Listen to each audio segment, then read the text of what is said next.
দীর্ঘ ৫ দশক পর বাংলাদেশ ও পাকিস্তানের সম্পর্ক উন্নয়নে শঙ্কিত হয়ে পড়েছে ভারত। ইতিমধ্যে তারা উদ্বেগ প্রকাশ করে বিবৃতি দিয়েছে। ভারতীয় সংবাদ মাধ্যম এনডিটিভির এক প্রতিবেদনে বলা হয়েছে, অতীতের হিমশীতল সম্পর্ক থেকে বেরিয়ে উভয় দেশই নিজেদের মধ্যকার সম্পর্ক পুনর্গঠন করতে চায়। বাংলাদেশ ও পাকিস্তানের মধ্যে সরাসরি সামুদ্রিক সংযোগ ভারতের পূর্ব ও পশ্চিমের প্রতিবেশীদের মধ্যে ঐতিহ্যগতভাবে জটিল সম্পর্কের ঐতিহাসিক পরিবর্তনকেই ইঙ্গিত করছে। এতে ভারতের উত্তর পূর্বাঞ্চলীয় রাজ্য অর্থাৎ সেভেন সিস্টারের নিরাপত্তা ইস্যুটি সামনে আসছে। ১৯৭১ সালে বাংলাদেশ স্বাধীন হওয়ার পর বহু বছর দুদেশের মধ্যে সরাসরি বাণিজ্য হতো না।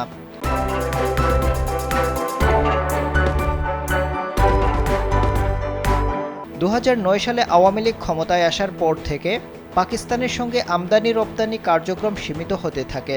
তখন নিরাপত্তার কারণ দেখিয়ে পাকিস্তান থেকে আমদানি করা অধিকাংশ পণ্য লাল তালিকাযুক্ত করে এনবিআর।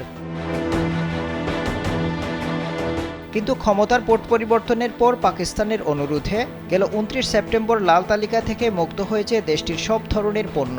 শুধু তাই নয়, বাংলাদেশ ও পাকিস্তানের সম্পর্ক উন্নয়নে আরও অনেক তৎপরতা দেখা যাচ্ছে। ঢাকায় হাসিনা পরবর্তী সরকার বাংলাদেশের প্রতি বন্ধুত্বপূর্ণ হাত প্রসারিত করার জন্য পাকিস্তানের পক্ষে আদর্শ পরিস্থিতি গড়ে তুলেছে বলে দাবি করেছে এনডিটিভি। বাংলাদেশের অন্তর্বর্তীকালীন সরকারের প্রধান উপদেষ্টা অধ্যাপক ডক্টর মোহাম্মদ ইউনুস বলেছেন, বাংলাদেশ ও পাকিস্তানের সম্পর্ক পুনরুজ্জীবিত করার জন্য সামুদ্রিক সংযোগ অপরিহার্য। একই সঙ্গে বিভিন্ন খাতে সহযোগিতা বাড়াতে বাংলাদেশ পাকিস্তান সম্পর্কের একটি নতুন পৃষ্ঠা খোলার আহ্বান জানিয়েছেন তিনি। প্রশ্ন হলো, বাংলাদেশ ও পাকিস্তানের সম্পর্ক উন্নয়নে ভারত কেন শঙ্কিত? বিশ্লেষকরা বলছেন, বাংলাদেশ কৌশলগতভাবে খুবই গুরুত্বপূর্ণ স্থানে।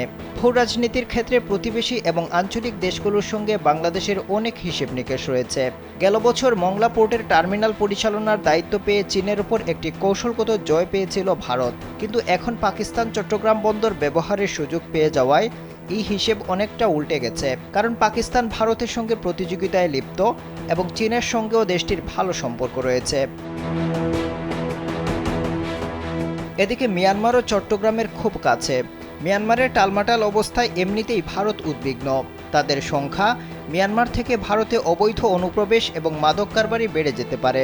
এই অবস্থায় বাংলাদেশ ও পাকিস্তানের মধ্যে সরাসরি সামুদ্রিক সংযোগ ভারতের উত্তর পূর্বাঞ্চলীয় রাজ্যগুলোতে অর্থাৎ সেভেন সিস্টারে অস্থিরতা তৈরি করতে পারে। ২০০৪ সালের অস্ত্র উদ্ধারের ঘটনা উল্লেখ করে ভারতের একটি নিরাপত্তা সূত্র দাবি করেছে, পাকিস্তানের গোয়েন্দা সংস্থার ট্রলারে করে আসামের বিচ্ছিন্নতাবাদী দল উলফার জন্য ১৫০০ চাইনিজ অস্ত্র পাঠিয়েছিল, কিন্তু সেগুলো উলফার হাতে যাওয়ার আগেই জব্দ করা হয়। ভারতের সংখ্যা, পাকিস্তানি জাহাজ এখন সরাসরি চট্টগ্রাম বন্দরে আসলে এই জাহাজ হয়ে যে অস্ত্র আসবে না এবং এগুলো উলফাসহ বিভিন্ন বিচ্ছিন্নতাবাদীদের হাতে যাবে না তার কোনো গ্যারান্টি থাকছে না। পাশাপাশি বাংলাদেশের সাথে পাকিস্তানের বাণিজ্য উল্লেখযোগ্যভাবে বেড়ে যেতে পারে বলে ধারণা করা হচ্ছে। আফদাল হুসাইন, কালবেলা।